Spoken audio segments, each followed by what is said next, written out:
When we think of the wealthiest people on Earth today, we think of the tech titans of Silicon Valley or the oil magnates of the Gulf. We look at the Forbes list and see names like Musk, Bezos, and Arnault, men whose net worths are so vast they could buy entire nations.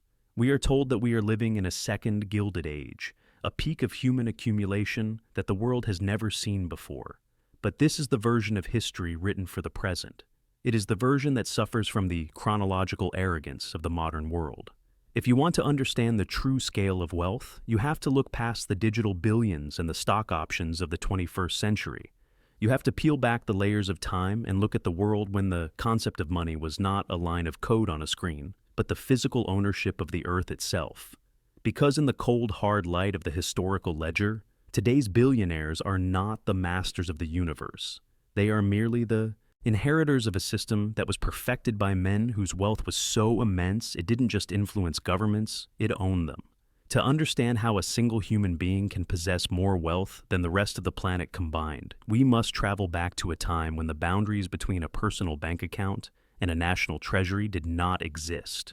We have to look at the men who didn't just win the game of capitalism, but who owned the board, the pieces, and the room where the game was played. This is not a story about hard work or entrepreneurial spirit. This is a story about the brutal geometry of power. It is the story of how the richest people in history, from the gold-drenched plains of West Africa to the industrial heartlands of 19th century America, acquired fortunes that make modern wealth look like pocket change. Because history teaches us a terrifying truth. Wealth is not just about what you can buy, it is about what you can control. And when you adjust for the gravity of time, you realize that the world's first trillionaires didn't use apps or algorithms. They used the two oldest tools in the human arsenal, the sword and the ledger. If we were to look for the ultimate ancestor of the modern trillion-dollar valuation, we wouldn't find it in a New York skyscraper or a London counting house. We would find it in the 14th century, in the heart of West Africa. We are often told that the history of Africa before the arrival of Europeans was a story of isolated tribes and primitive trade. But this is a historical fiction, a narrative designed to ignore the existence of a superpower that once held the world's economy in a golden vice. This was the Mali Empire, and its CEO was a man named Mansa Musa. To understand Musa's wealth, you have to understand the global ledger of the 1300s.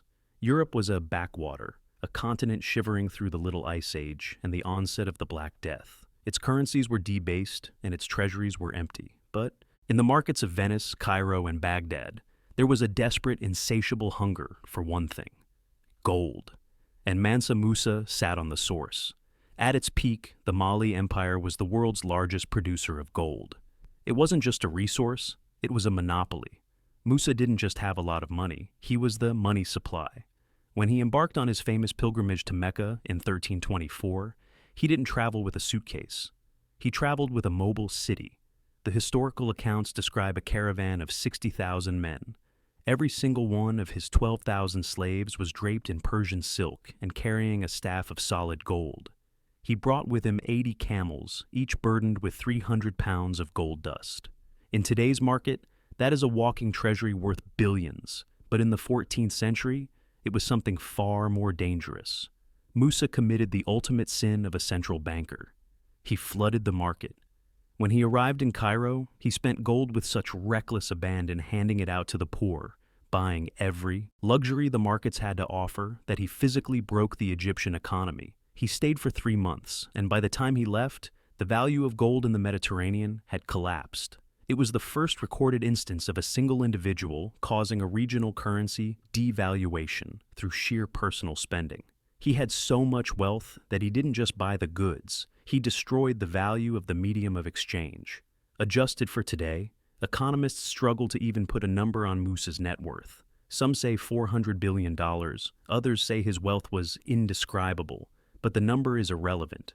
Musa's true power was that he lived in a world where he was the only player with an infinite money glitch.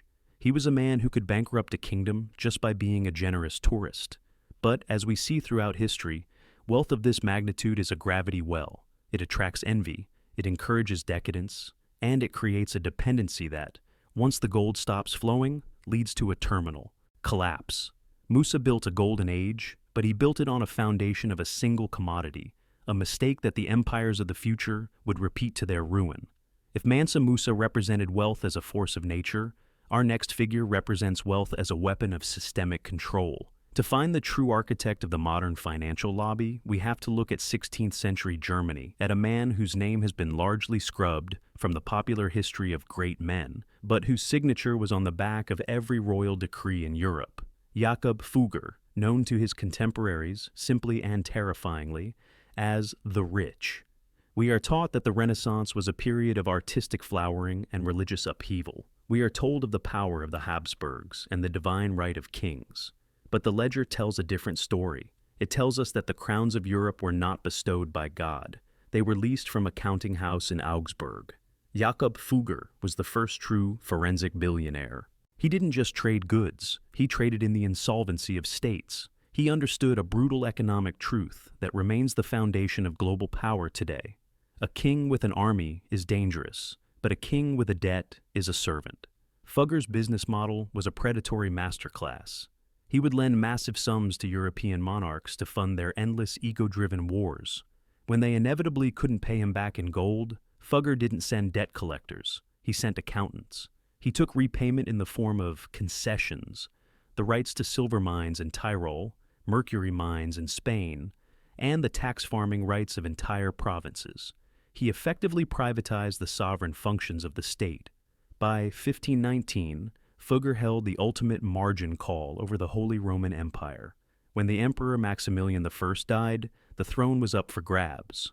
The two contenders, Francis I of France and Charles V of Spain, engaged in a bidding war for the votes of the prince-electors. It was an election that cost the equivalent of billions of dollars. Charles V won, not because he was more pious or more capable, but because Jakob Fugger bankrolled his bribe. Fugger personally provided 543,000 florins, nearly 70% of the total cost.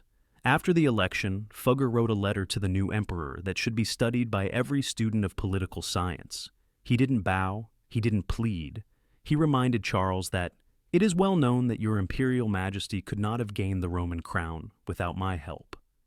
In today's terms, Jakob Fugger's wealth is estimated at $300 to $400 billion, roughly 2% of Europe's entire GDP at the time. But his real legacy isn't the money, it's the precedent. He proved that the most effective way to rule a continent is not to wear the crown, but to own the man who does. He was the first to realize that in the game of empires, the sword is the arm, but the ledger is the brain. As the 19th century bled into the 20th, the nature of wealth shifted again. It moved away from the raw possession of gold or the quiet manipulation of royal debts and into the very plumbing of the modern world. To understand the transition from the old world to the new, we have to look at the man who became the first true villain of American capitalism, John D. Rockefeller. We are often told that Rockefeller was a visionary entrepreneur, a man who built the American oil industry through grit and innovation. We see the black and white photos of an elderly man handing out dimes to children, the image of a benevolent philanthropist. But if you look at the strategy of Standard Oil through the lens of a forensic accountant, you don't see an entrepreneur. You see a predator who understood that the secret to infinite wealth isn't in the product, it's in the bottleneck. Rockefeller didn't care about drilling for oil. Drilling was a gamble, a messy business for men willing to lose their shirts in the mud. Instead, Rockefeller focused on the refinery and the railway. He realized that if he controlled the valves through which the oil had to flow, he could tax every drop of energy used by the industrializing world. He used a tactic that today we would call predatory pricing and vertical integration. He would go into a market and drop the price of kerosene so low that his competitors would go bankrupt. Once they were liquidated, he would buy their assets for pennies on the dollar. But his masterstroke was the rebate. He made secret deals with the railroad titans men like Vanderbilt to not only give him a discount on shipping his oil, but to give him a kickback every time a competitor shipped theirs. He was literally being paid by his rivals to exist. By the time the U.S. government woke up to the danger, Rockefeller's Standard Oil controlled 90% of the oil in America. When the Supreme Court finally ordered the breakup of his monopoly in 1911, they thought they were cutting him down to size. They were wrong. They had committed the cardinal. Sin of the regulator. They confused the company with the wealth. When Standard Oil was split into 34 different companies, entities we know today as ExxonMobil, Chevron, and BP, the value of the individual shares skyrocketed. Rockefeller, who held a massive stake in all of them, saw his net worth double overnight. Adjusted for the size of the U.S. economy, Rockefeller's wealth reached an estimated $400 billion. At his peak, his personal fortune accounted for nearly 2% of the entire American GDP. To put that in perspective, for Elon Musk to have the same relative wealth today, he would need a net worth of over $500 billion. Rockefeller proved that in the industrial age, wealth was no longer about owning the land. It was about owning the infrastructure of life itself. He was the first to realize that if you control the energy, you control the pace of civilization. He didn't just build a company, he built a toll booth on the road to the future. As we step back from the ledgers of the past and look at the flashing screens of the modern NASDAQ, we have to ask ourselves, has the nature of wealth actually changed, or have we just found more sophisticated ways to hide the chains? We are taught to admire the disruptors of the 21st century. We celebrate the founders who create value out of thin air, building platforms that connect the world. But when you look closely, you see the same structural DNA that powered Mansa Musa, Jakob Fugger, and John D. Rockefeller. They are still playing the same game of bottleneck economics. Today's tech giants don't own silver mines or oil refineries. They own the data centers and the algorithms.